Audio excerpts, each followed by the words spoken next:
आचार्य पूज्यपाद स्वामी विरचित संस्कृत के भक्ति पाठों की यहाँ पर व्याख्या चल रही है। श्लोक नंबर 17 है। श्रीमद्भावनवासस्थः स्वयं भासुरमूर्तयः वंदिता नो विधेयाशु प्रतिमा परमाम गतिम। एक एक शब्द का अर्थ समझें। श्रीमद्भावनवासस्थः श्रीयुत भवनवासी देवों के भवनों में स्थित, श्रीयुत भवनवासी देवों के भवनों में स्थित स्वयं भासुर मूर्तयः, स्वभाव से ही प्रकाशमान शरीर वाली, स्वभाव से ही प्रकाशमान शरीर वाली प्रतिमाएं वंदिताः वंदित हैं। नह वह हमारे लिए, नह का प्रयोग संस्कृत में हम सबके लिए के रूप में होता है। हमारे लिए, तेरे लिए, मेरे लिए, नह हमारे लिए। परमाम गतिम उत्कृष्ट गति को विधेयाशु करें। सारांश क्या हुआ? श्रीयुत भवनवासी देवों के भवनों में स्थित स्वभाव से ही प्रकाशमान शरीर वाली प्रतिमाएं वंदित हैं।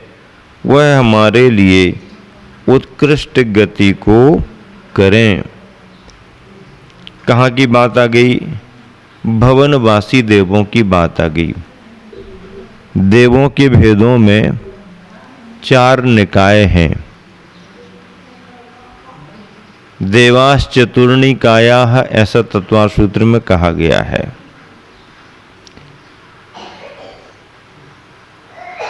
भवनवासी, व्यंतर, ज्योतिष्क और वैमानिक। भवनवासी, भवनवासी वो हैं जो भवनों में निवास करते हैं और इनका स्थान सुमेरु पर्वत के नीचे है। अधोलोक भी इसे कहते हैं।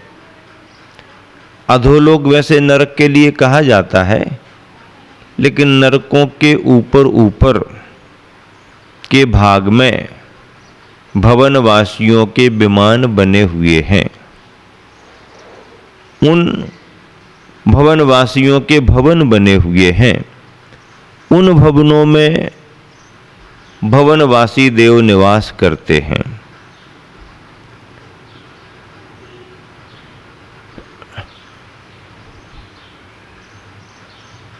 उन सभी भवनवासियों के भवनों में जिन मंदिर भी हैं, अकृत्रिम जिन मंदिर हैं, अकृत्रिम जिन बिंब वहां पर स्थापित हैं,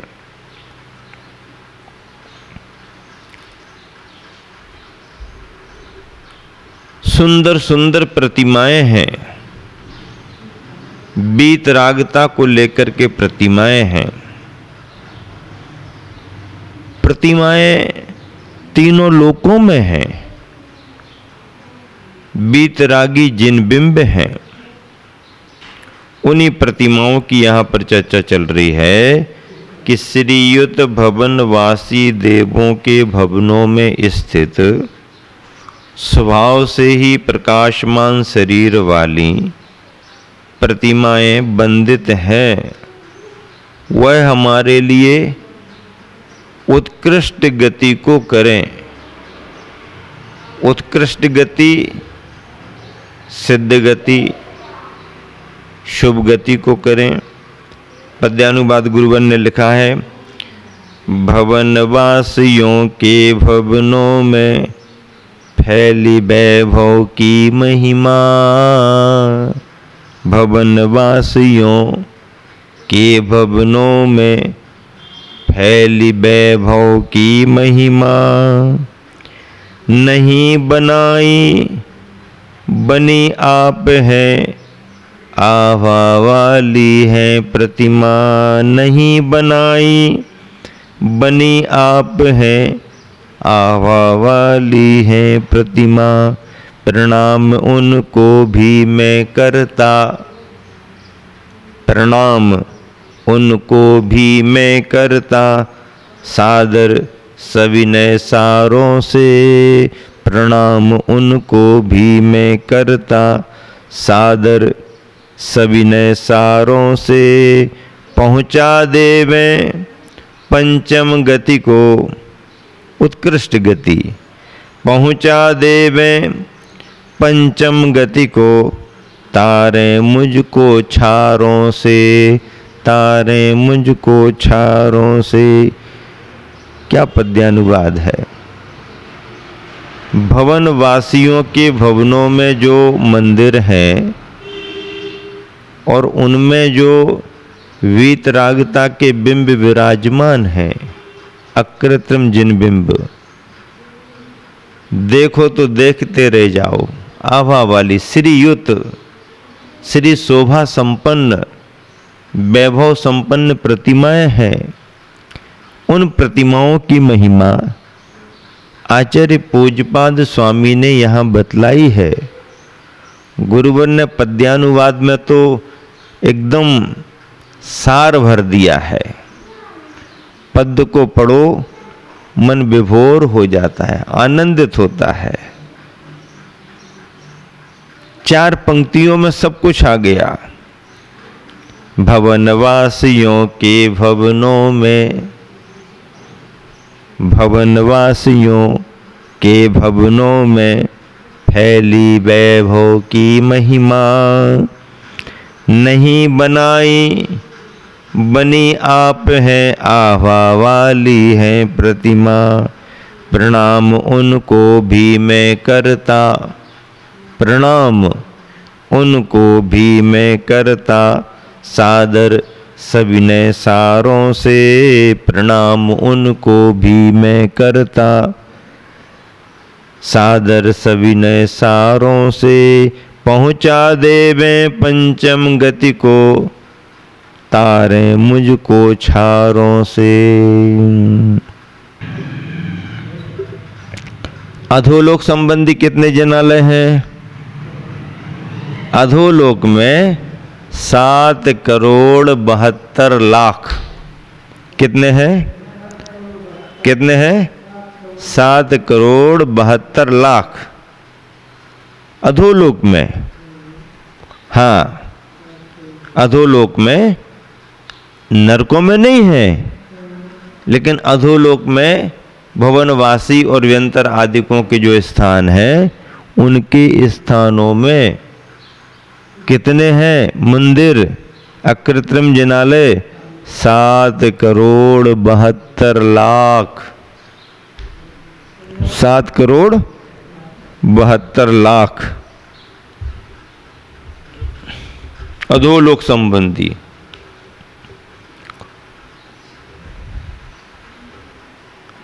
सात करोड़ 72 लाख। व्यंतरों की बात करें तो व्यंतरों के तो भैया असंख्यात निवास स्थानों में असंख्यात जिन मंदिर हैं व्यंतरों के, और ज्योतिषी देवों के असंख्यात विमानों में असंख्यात जिन मंदिर हैं। तो वैसे देखें तो ज्योतिषियों के असंख्यात विमान हैं, तो वहां तो असंख्यात जिन मंदिर हो गए। व्यंतरों के असंख्यात निवास स्थान है तो असंख्यात जिन मंदिर हो गए।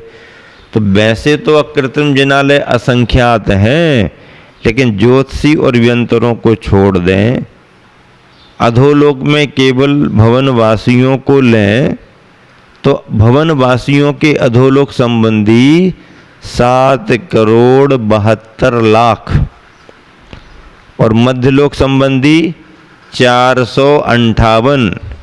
मध्यलोक के कितने? मध्यलोक में 458 हैं और अधोलोक में भवनवासियों संबंधी 7,72,00,000, जिसमें मध्यलोक के ज्योतिषी देव छोड़ दिए। यत्र तत्र विचरन्ति इति व्यंतराः, इन व्यंतरों को भी छोड़ दिया। क्यों? क्योंकि असंख्यात व्यंतरों के स्थानों में असंख्यात जिन मंदिर व्यंतर संबंधी हो जाएंगे, और ज्योतिषी देवों के असंख्यात विमान हैं, तो एक एक विमान में एक एक जिन मंदिर, तो असंख्यातों जिन मंदिर वहाँ हो जाएंगे। असंख्यात हो गए तो फिर तो कोई बात ही नहीं, लेकिन काउंटिंग जहाँ की हुई है वहाँ की बात कर रहे हैं। तो काउंटिंग में मध्यलोक के 458, कितने? मध्यलोक के 458, अधोलोक के भवनवासियों संबंधी 7,72,00,000। अब ऊर्ध्वलोक संबंधी बात आ गई। तो ऊर्ध्वलोक में कितने हैं मंदिर? अकृत्रिम जिनालय। ऊर्ध्वलोक का मतलब है वैमानिकों में, पहले स्वर्ग से लेकर के 16 स्वर्ग, 9 ग्रैविक, 9 अनुदिश और 5 अनुत्तर विमान, अंत में 5 अनुत्तरों में सर्वार सिद्धि, वहाँ तक की बात है। तो इन सब में कितने जिन मंदिर हैं? ऊर्ध्वलोक संबंधी जिन मंदिरों की चर्चा है 84,97,023। कितने? 84,97,023 जिन मंदिर हैं ऊर्ध्वलोक संबंधी। कितने हैं? 84,97,023। 84,97,023। अब इन सभी के जिन बिंब निकालो। एक एक जिन मंदिर में 108 जिन प्रतिमाएं होती हैं। एक एक मंदिर में 108 प्रतिमाएं होती हैं। अब निकाल लो फिर सब, कितने हो जाएंगे? मंदिर कितने होंगे? पहले तो मंदिर निकालो। मंदिर कितने होंगे? पहले मंदिर निकालो। तो मंदिरों का कुल योग है 8,56,97,481 मंदिर हुए। कितने मंदिर हो गए?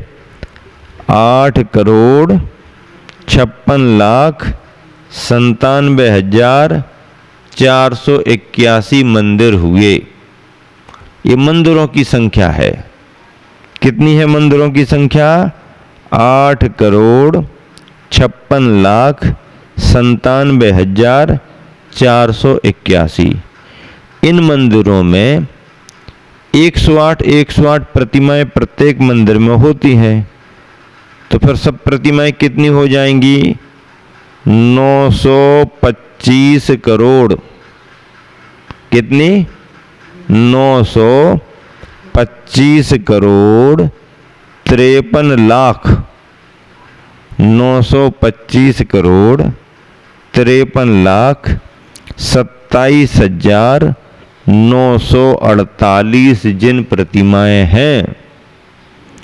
925 करोड़ 53 लाख 27,948 इतने जिन बिंब हैं।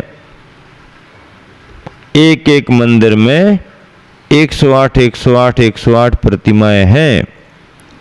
8,56,97,481 जिन मंदिर 108 प्रतिमाओं को लगाएंगे तो 925 करोड़ 53 लाख 27,948 प्रतिमाएं हुई। इन प्रतिमाओं की वंदना करो। इन प्रतिमाओं की क्या करना? वंदना करना। ये प्रतिमाएं हमारे लिए मंगलकारी हों। कैसी हो? मंगलकारी। इतने सारे मंदिर और एक एक मंदिर में 108 प्रतिमाएं। विचार तो करो कितनी भव्यता होती होगी, कितनी सुंदरता होती होगी। दर्शन करने वाली भव्य आत्माएं कितनी प्रसन्न होती होंगी, थकान नहीं आती होगी उनको। क्यों? क्योंकि मनुष्य थोड़ी वहां पहुंच पा रहे हैं। वहां तो ऊर्ध्वलोक में देवों का काम है, अधोलोक में भी भवनवासी देवों का स्थान है, मध्यलोक में भी मानुषोत्तर पर्वत के बाहर मनुष्य जा नहीं पा रहा है। मनुष्यों की पहुंच कहां तक? 2.5 दीप तक है। मनुष्यों की पहुंच कहां तक है? 2.5 दीप तक। 45 लाख योजन तक ही मनुष्य जा सकता है। उसमें भी सभी मनुष्य नहीं, जो विद्याधर आदि हैं, क्षमतावान हैं, रिद्धिधारी मुनिजन हैं, वही पहुंच सकते हैं। सुमेरु पर्वत पर पहुंच सकते हैं, धातकी खंड द्वीप में जा सकते हैं, पुष्करवर द्वीप में जा सकते हैं, जम्बू द्वीप में जा सकते हैं, विदेह क्षेत्र में जा सकते हैं। कौन? रिद्धि संपन्न मुनिराज। भोग भूमि में भी जा सकते हैं, भोग भूमियों में भी जा सकते हैं। रिद्धि संपन्न मुनि महाराज सुमेरु पर्वत की वंदना कर सकते हैं, पंचमेरुओं की वंदना कर सकते हैं, सब जगह जा सकते। अकृतम जिनालयों की वंदना करते हैं चारण रिद्धि मुनि महाराज, रिद्धिधारी मुनि महाराज, और विद्याधर भी जाते हैं। ऐसे अकृत्रिम जिनालयों की वंदना करता हूँ। पहुँचा देवें पंचम गति को, तारे मुझको छारों से। वो भवनवासी प्रतिमाएं, भवनवासी भवनों में उनके जिन मंदिर की प्रतिमाएं पहुँचा देवें पंचम गति को, तारे मुझको छारों से, संसार के दुख से, छार से वो प्रतिमाएं मुझे पार करा दें, अर्थात मेरे कल्याण में निमित्त बने, मुझे कल्याणकारी होवें।